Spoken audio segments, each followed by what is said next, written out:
आप सभी को जय हिंद जोहार। तो जेटेट ईवीएस का बहुत महत्वपूर्ण क्लास आपके इसमें लाया है। आज के क्लास को देख लेते हैं तो 2 सवाल छप जाएगा और आप चाहते हैं कि पर्यावरण अध्ययन ईवीएस में आपका 30 में 30 सही हो और जेटेट परीक्षा में 150 में आपका 120 प्लस आए, तो प्यारे साथियों इस चैनल को लाइक और सब्सक्राइब कर लीजिएगा ताकि जेटेट का पल पल का न्यूज कोई पहुंचे और तैयारी का आपके पास वीडियो पहुंच सके। हॉट ट्रिक मेथड से आपको दिमाग में डाल देंगे, आपको डर खत्म होगी। मेरी रणनीति को फॉलो करते हैं, मेरी गाइडलाइन को फॉलो करते हैं तो आपको 120 प्लस आएगा और डर पास होने का खत्म, और आप जरूर पास करेंगे, पास करने की गारंटी देते हैं। तो आज की क्लास को स्टार्ट करते हैं। आवास देखिए आपके बीच में क्लास है प्यारे साथियों। पहला सवाल आपके बीच में है, यहां पे देखिए सवाल क्या है, देख लीजिए आप। सवाल जो है यहां पे देखिएगा क्या है, आपके बीच में है, बोल रहा है कश्मीर में पाए जाने वाले 80 फुट के हाउस बोट पर की गई लकड़ी की सुंदर नक्काशी को क्या कहा जाता है? तो लकड़ी के सुंदर नक्काशी को क्या बोलते हैं? तो इसको खत्म बंद बोलते हैं। खत्म बंद बोलते हैं। प्यारे साथियों ध्यान रखिएगा, बोल रहा है कि 80 फुट लंबे हाउस बोट पर लकड़ी की सुंदर नक्काशी जो होता है ना, उसको खत्म बंद बोलते हैं। ऑप्शन हो जाएगा सी करेक्ट। अब जो डोंगा क्या है, जो लकड़ी के नाव होते हैं उसी को डोंगा बोला जाता है। लकड़ी के नाव रहता है उसको क्या बोलते हैं? डोंगा बोलते हैं, याद रखिएगा। इग्लू क्या है? बर्फ के बने मकान, बर्फ के बने घर को क्या बोलते हैं? बर्फ के बने घर को इग्लू कहा जाता है, ध्यान रखिएगा। बर्फ के बने घर को इग्लू। अब जेबो क्या है? चांगपा जनजाति का, चांगपा जो जनजाति रहती है वहां पे है, चांगबा जनजाति का घर। इसको टेंट के समान उन लोग बनाता है, टेंट जैसा लगता है ना, पुलिस लोग चाहे टेंट लगता है उसकी चीज का, ये टेंट होता है शंकु आकार का। शंकु आकार का जो टेंट लगाकर जो रहता है चांगपा जनजाति, वही आपका रेबो कहलाता है। रेबो क्या है? डायरेक्ट पूछेगा। चांगपा जनजाति द्वारा बनाकर जो टेंट घर रहता है शंकु आकार का, शंकु आकार का, उसको क्या बोलते हैं? रेबो कहते हैं।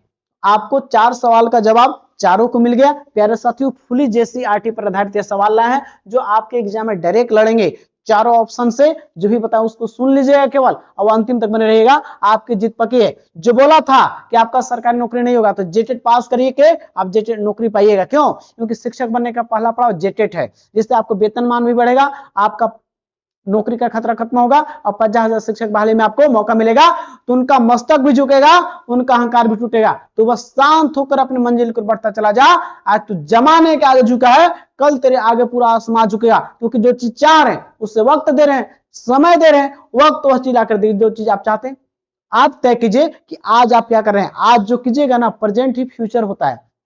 तो आज अच्छा कीजिए, कल आपका अच्छा खुद ही हो जाएगा। तो आज आप तय कीजिए कि आप क्या कर रहे हैं। आज गलत, आज नहीं पढ़ रहे हैं तो कल असफल, आज पढ़ना स्टार्ट कर दिए हैं, आप मेरे यूट्यूब को फॉलो कीजिए, हम आपको 100% पास कराएंगे। क्योंकि लगातार क्लासेस ईवीएस, मैथ, बाल विकास सब चीज का मिल रहा है, हिंदी इंग्लिश सभी का।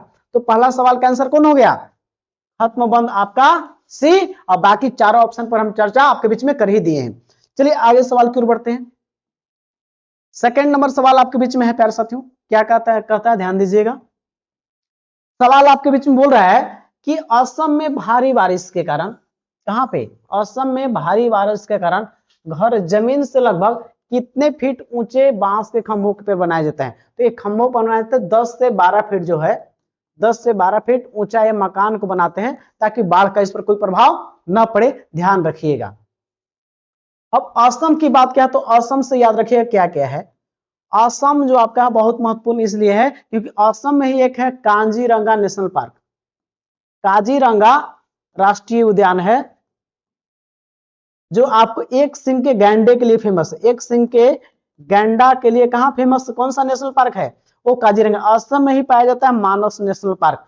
मानस नेशनल पार्क कहां है? वहीं पे पूछा जाएगा। ओरांग नेशनल पार्क कहां है? ओरांग नेशनल पार्क कहां है? यहीं पे है। डिब्रू साइखोवा नेशनल पार्क कहां है? तो यही असम में है प्यारे साथियों, ध्यान रखिएगा। असम में ही कामाख्या माता मंदिर है। कामाख्या माता मंदिर कहां है? यहीं पे है, असम में ही। असम की राजधानी कहां है? तो दिसपुर है। असम की राजधानी कहां है? दिसपुर है, ध्यान रखिएगा। तो असम में काजीरंगा नेशनल पार्क बड़ा इंपॉर्टेंट है, ठीक है। यहां ध्यान रखिएगा इस चीज को, बहुत इंपॉर्टेंट है प्यारे साथियों, बहुत इंपॉर्टेंट है। जो सवाल यहां से हमेशा छपते हैं, तो असम देख लिए, असम से ही आपको काजीरंगा नेशनल पार्क है जो एक सिंह के गैंडे के लिए प्रसिद्ध है। चलिए, तो इसका 10 से 12 फीट का मकान बनाते हैं असम में ताकि बाढ़ से बचा जा सके। तो ऑप्शन कौन हो जाएगा? बी करेक्ट हो गया, ध्यान रखिएगा। अगला सवाल की ओर बढ़ते हैं। तीसरा नंबर सवाल क्या कहता है? बोल रहा है कि राजस्थान के घरों के छतें कंटीली झाड़ी की क्यों बनाई जाती है? कंटीली झाड़ी क्यों बनाते हैं? बारिश रोकने के लिए। जी बिल्कुल गलत है। दिखावे करने के लिए नहीं, और चोरी रोकने के लिए नहीं, गर्मी से बचाव करने के लिए करते हैं।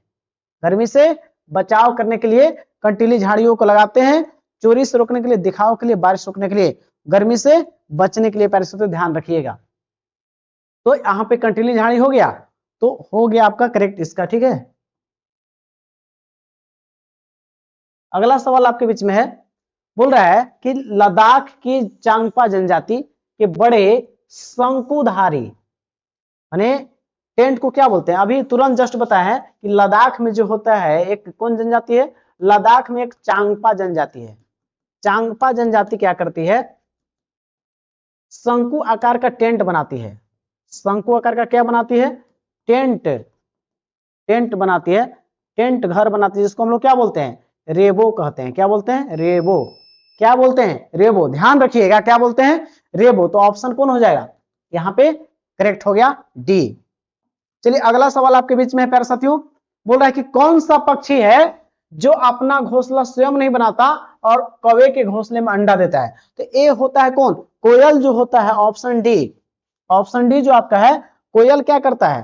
कोयल अपना खुद का घोंसला नहीं बनाता है, जो कौवा जो घोंसला बनाता है उसी में अपना अंडा दे देता है, ठीक है ना। और उसके साथ ही कौवा जो है इसके अंडे, कोयल को भी अंडे को सेता है। ध्यान रखिएगा। तो आपका कौन सा हो गया आंसर? आपका कोयल अपना घोंसला नहीं बनाता है, तो आपका हो गया इसका। अगला सवाल है, कचरा प्रबंधन के लिए 3R का सिद्धांत का सही क्रम या अर्थ क्या है? तो ये प्यारे साथियों है कौन सा? रेड है, बिल्कुल गलत है। रैपिड है, नहीं। रिड्यूस, आर से रिड्यूस, आर से रियूज और आर से रिसाइकल। रिड्यूस माने होता है ऑप्शन सी करेक्ट होगा, क्योंकि रिड्यूस ऑप्शन सी, ध्यान रखिएगा। तो इसमें क्या होता है कि वैसे कम चीज को, वैसे कचरा उत्पन्न करते हैं वैसे चीजों को नहीं उपयोग करना है। हाँ, तो रियूज माने उसको दोबारा उपयोग करना है, और रिसाइकिल माने उसको दोबारा जो है उसको प्रयोग में लाने के प्रयास, लागना है, चक्रण करना है। तो ये आपको हो गया ऑप्शन सी करेक्ट है। अगला सवाल है प्यार 7 नंबर, बोल रहा है कि झारखंड की कौन सी प्रसिद्ध भित्ति चित्रकला है जिसे जीआई टैग प्राप्त है? तो सोहराय कोहबर है जो हजारीबाग में प्रसिद्ध, इसको जीआई टैग मिल चुका है। तो आपको इसका आंसर कौन हो जाएगा? 7 का बी हो जाएगा करेक्ट। 7 का बी क्या हो जाएगा? 7 का बी करेक्ट हो जाएगा, ध्यान रखिएगा। बाकी जो वर्ली है वो महाराष्ट्र में है, मधुबनी बिहार का है, ध्यान रखेंगे। अगला सवाल है आपके बीच में 8 नंबर, हाथी के झुंड का नेतृत्व तो कौन करता है? तो हाथी का झुंड का नेतृत्व करता है जो हथनी, बूढ़ी हथनी होती है। तो इसमें कौन हो जाएगा? सबसे बुजुर्ग हथनी करती है, तो 8 का डी। अगला 9 नंबर बोलता है, मधुमक्खियों के अंडा देने का सही उपयुक्त समय कौन होता है? तो ऑप्शन ए, अक्टूबर से दिसंबर के बीच में मधुमक्खी अंडे देने का सही समय होता है। प्यारे साथियों ध्यान रखिएगा। फिर अगला सवाल आपके बीच में है, रेशम का कीड़ा अपनी मादा को किस प्रकार पहचानता है? रेशम का कीड़ा अपनी मादा को कैसे पहचानता है? तो उसकी गंध से जो होता है ना, कई किलोमीटर पहचान लेगा। तो ऑप्शन कौन हो जाएगा? सी करेक्ट हो जाएगा। 10 का ध्यान रखिएगा। 11 नंबर सवाल आपके बीच में, श्वेत क्रांति का संबंध किससे है? किससे? उत्पादन वृद्धि से। श्वेत क्रांति तो दूध उत्पादन से जुड़ा हुआ है। ऑपरेशन फ्लड 1970 में शुरू किया गया था। इसके जनक हैं डॉक्टर वर्गीज कुरियन। तो प्यारे साथियों कौन हो जाएगा? ऑप्शन ए हो जाएगा करेक्ट। 11 क्या हो जाएगा? ए सही, 11 का ऑप्शन ए। 12 नंबर सवाल आपके बीच में है, चींटियां चलते समय जमीन पर क्या छोड़ती है जिससे पीछे वाली चींटिया को रास्ता मिल जाता है? तो क्या छोड़ती है? गंध। जो गंध छोड़ती है उससे पहचान पता चल जाता है मच्छर, उनको रास्ता भी रोकेगा तो वहां पहुंच जाता है। क्यों? वो गंध छोड़ा रहता है, जिसको फेरोमेंस कहते हैं। तो 12 का ए करेक्ट। 13 नंबर सवाल देखिए, अफ्रीका में उष्णकटिबंधीय घास स्थल को किस नाम से जानते हैं? उष्णकटिबंधीय जो घास के मैदान होते हैं उसको किस नाम से जानते हैं? तो आप लोग जवाब दीजिएगा प्यारे साथियों, क्या होता है उसका जवाब देने का प्रयास कीजिएगा। जो उष्णकटिबंधीय घास के मैदान होते हैं उसको क्या बोलते हैं? उसको बोलते हैं हम लोग है सवाना घास का मैदान। तो आपको 13 का क्या आंसर हो जाएगा? 13 का आपका सी आंसर हो जाएगा। सवाना घास का मैदान कहाँ है? वो आपका है अफ्रीका में, ध्यान रखिएगा। 13 का सी करेक्ट हो जाएगा, 13 का सी। लानोस कहाँ है घास का मैदान? तो वेनेजुएला में है। लानोस घास का मैदान कहाँ है? वेनेजुएला में। थोड़ा लाइट का इशू है साथियों, और कोई बात नहीं है, लाइट का इशू थोड़ा सा है, चलेगा? कहा बंद, कुछ चल रहा था उधर क्या? बंद हो गया? चलिए, तो आपको यहाँ पे उष्णकटिबंधीय घास के मैदान को अफ्रीका में क्या बोलते हैं? सवाना बोलते हैं। क्या बोलते हैं? सवाना। अब इसमें जो है, नहीं तो लाइटवा इसको आप खुला कर दीजिएगा, इस बार कुछ करेगा तो ऐसे ही बना लेंगे। चलिए, यहाँ पे जो है प्यारे साथियों, अफ्रीका में उष्णकटिबंधीय घास स्थल को क्या बोलते हैं? तो अफ्रीका में क्या बोलते हैं? सवाना। अब बोले कंपोज कहाँ है? कंपोज कहाँ बोलते हैं बताइएगा? तो कंपोज ब्राजील में। कंपोज घास का मैदान कहाँ है? ब्राजील में, ठीक है। लानोस कहाँ है? लानोस घास का मैदान वेनेजुएला में। लानोस घास का मैदान कहाँ है? वेनेजुएला में, ध्यान रखिएगा, ठीक है। पेरेरी कहाँ है? प्रेयरी, तो आप लोग कमेंट कीजिए कि प्रेयरी घास का मैदान कहाँ है। फिर आपका जो है डाउन्स, डाउन्स घास का मैदान कहाँ है? डाउन्स घास का मैदान ऑस्ट्रेलिया में है। डाउन्स घास का मैदान कहाँ है? ऑस्ट्रेलिया में, ध्यान रखिएगा। कहाँ पे है? ऑस्ट्रेलिया में।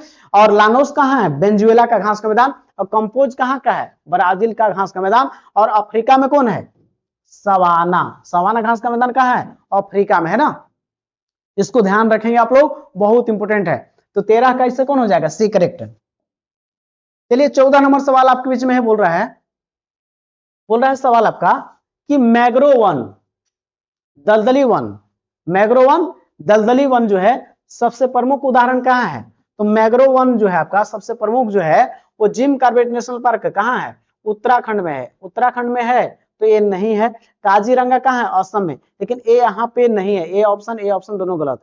गिर वन आपको गुजरात में है, लेकिन ए आपका सही नहीं है। तो आपका सुंदरवन जो है वो आपका पश्चिम बंगाल में, वेस्ट बंगाल ही, जो आपको मैग्रोवन, मैग्रोवन इसको बोलते हैं दलदली वन। दलदली वन या मैग्रोवन कहाँ मिलता है? तो वो मिलता है आपको सुंदरवन, पश्चिम बंगाल में। यहाँ पे सुंदरी नामक वृक्ष मिलते हैं। सुंदरी नामक वृक्ष कहाँ मिलते हैं? तो यहीं पे मिलते हैं जहां पे बात करते हैं सुंदर वन, जो आपका है दलदली क्षेत्र है सुंदरवन, वहीं पे मिलता है। ध्यान रखिएगा, पश्चिम बंगाल में मैग्रोवन, जहां सुंदरी वृक्ष भी मिलते हैं। तो आपका कौन हो जाएगा इसका? जी 14 का डी करेक्ट हो जाएगा। अगला है 15 नंबर सवाल। 15 नंबर सवाल आपको बोलता है, बोल रहा है यहाँ पे, बहुत इंपोर्टेंट क्लास है प्यारे साथियों, चुकना नहीं है। चुक जाइएगा तो आप हार जाइएगा। आप जीतने के लिए बने हैं, ठान लिए हैं तो आपकी जीत पक्की होगी। बोला कि पारिस्थितिकी तंत्र में सफाई करता किसे कहा जाता है? सफाई करता किसको बोलते हैं? तो उपभोक्ता को नहीं, उपभोक्ता को नहीं बोलते हैं, शाकाहारी को नहीं, इसको बोलते अपघटक को बोलते हैं। अपघटक में कौन आते हैं? कवक और जीवाणु आते हैं, जो क्या करते हैं? मरे सड़े गले पदार्थ को खाते हैं। कौन? यही होते हैं कवक और जीवाणु अपघटक में, याद रखिएगा। तो मरे सड़े गले पदार्थों को खाकर पृथ्वी को सफाई करने का दर्जा किनको प्राप्त है? अपघटक, डिकम्पोजर को, ध्यान रखिएगा। तो 15 का कौन हो जाएगा? डी हो गया करेक्ट। अगला देखिए 16 नंबर सवाल क्या कहता है। सवाल यहाँ पे बोलता है प्यारे साथियों, बोलता है कि अधिवास वह इकाई है, क्या कहलाती है, जिसकी आबादी 50 लाख से अधिक है? क्या बोलेंगे?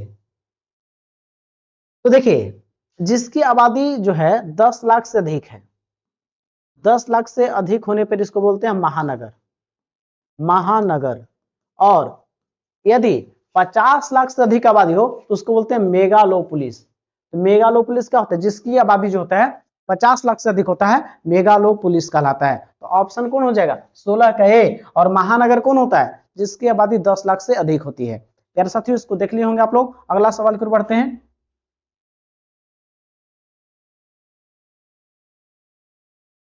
17 नंबर सवाल आपके बीच में है, देखिएगा क्या कहता है।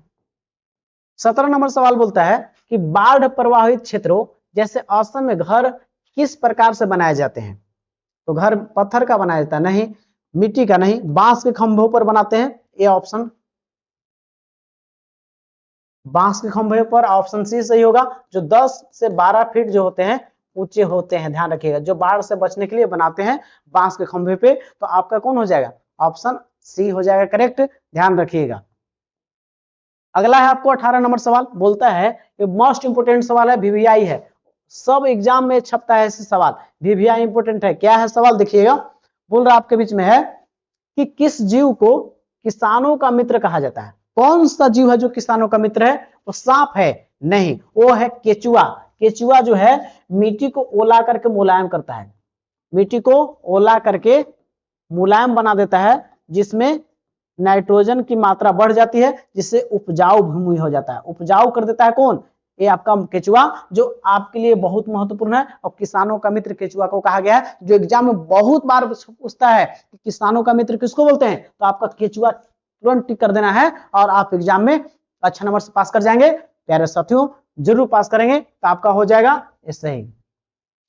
चलिए अगला सवाल आपके बीच में है, 19 नंबर सवाल बोल रहा है आपको बीच में, क्या कहता है कि पक्षी अपनी गर्दन बहुत ज्यादा क्यों हिलाते हैं, उनकी आंखों को पुतली नहीं घूम सकती है। जी बिल्कुल, इनकी आंखों की पुतली जो है वो नहीं घूम सकती है, इसलिए डायरेक्ट ऐसे घुमाता है, ऐसे घुमाता है इन लोग, है ना, इसलिए पुतली नहीं घूमता है, इसलिए इन लोग घुमाता। ऑप्शन हो जाएगा 19 का ए, ध्यान रखिएगा।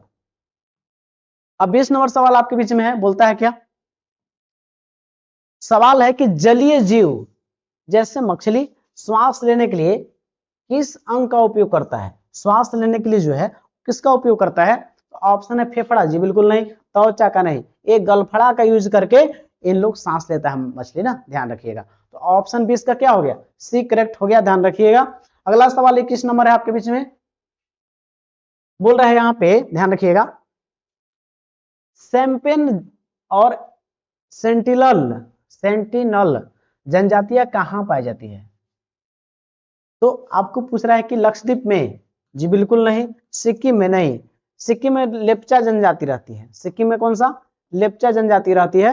अंडमान निकोबार, जी बिल्कुल सही करा है, आपको सैंपेन जनजाति कहां मिलेगी, तो सैंपेन जनजाति आपको अंडमान निकोबार में मिलेगा, इसको ध्यान रखना है, ठीक है। तो आपका हो गया किसका, सी करेक्ट हो गया, ध्यान रखिएगा। चलिए 23 नंबर सवाल, यहां पर बोल रहा है अपशिष्ट प्रबंधन के 3R में रिसाइकल का क्या अर्थ है, 3 इसमें नाम होते हैं, 3R होता है, 3R, रिड्यूस होता है, रीयूज होता है, रिसाइकल होता है। क्या होता है, रिसाइकल होता है। तो इसमें रिसाइकल का मतलब क्या होता है, इसमें पुराना सामान को गलाकर नई वस्तु को बनाना और उसको प्रयोग में लाना, तो ऑप्शन ए ही करेक्ट हो जाएगा। दोबारा उपयोग करना, जी बिल्कुल नहीं। कचरा उपयोग कम करना, ऐसा नहीं है, ये उपयोग कम करना इसमें है, आर में, फर्स्ट आर में, पुराने सामान को लाकर नया चीज बनाकर रिसाइकल दे देना, ठीक है, तो हो गया इसका करेक्ट।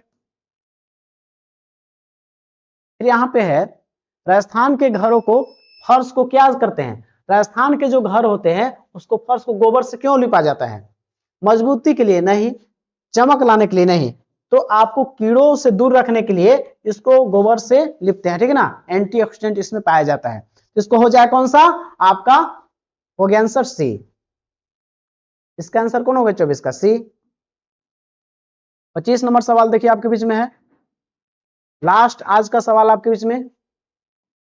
सवाल कहता है केचुआ मिट्टी को उपजाऊ कैसे बनाता है, केचुआ कैसे मिट्टी को उपजाऊ बनाता है, धूप से बचा कर नहीं, तो मिट्टी को पोली करके जो है मुलायम बनाता है, जिसमें नाइट्रोजन की मात्रा बढ़ जाती है, इस वजह से जो है मिट्टी उपजाऊ हो जाता है, और किसानों का मित्र कहते हैं केचुआ को, ध्यान रखिएगा। तो आज का लास्ट सवाल था आपके बीच में, और आप चाहते हैं मेरे बैच से जुड़ना तो यहाँ पे नंबर दिया हुआ है, आप जुड़ सकते हैं, और आप बिल्कुल जुड़ेंगे। याद रखिएगा, रख हौसला और मंजर भी आएगा, प्यासे के पास चलकर समुद्र भी आएगा, थक कर ना बैठे मंजिल को मुसाफिर, मंजिल भी मिलेगी और मिलने का मजा भी आएगा। तो प्यारे साथियों, आप विरासत से तय नहीं होंगे सियासत के फैसले, अब उड़ान तय करें कि आसमान किसका होगा, आपका होगा, क्योंकि जो चीज चाहते हैं उससे वक्त दे रहे हैं, समय दे रहे हैं, वक्त वसीला कर देंगे जो चीज चाहते हैं। तो आप चाहते हैं कि जेटेड का पल पल का न्यूज मिले, या आप चाहते हैं कि जेटेड की तैयारी के वीडियो आपके पास पहले पहुंचे, तो चैनल को प्लीज लाइक और सब्सक्राइब कर लीजिएगा, ताकि कोई भी वीडियो तैयारी का हो आपके पास पहले पहुंचे। इस वीडियो को अंतिम देखने के लिए तमाम साथियों को तहे दिल से धन्यवाद। जय हिंद, जोहार। साथियों, आप सफलता का स्वाद चखने वाले हैं, बने रहिए क्लास में लगातार। 2 महीने आपके लिए बहुत होगा, इंपॉर्टेंट है, क्योंकि यही तय करेगा कि सफल होंगे कि असफल। सफलता चाहते हैं तो बने रहें साथियों, सफल होंगे। सफलता का स्वाद चखें केवल क्लास को अटेंड कर लेने पे। जय हिंद साथियों, मिलते हैं नेक्स्ट वीडियो में।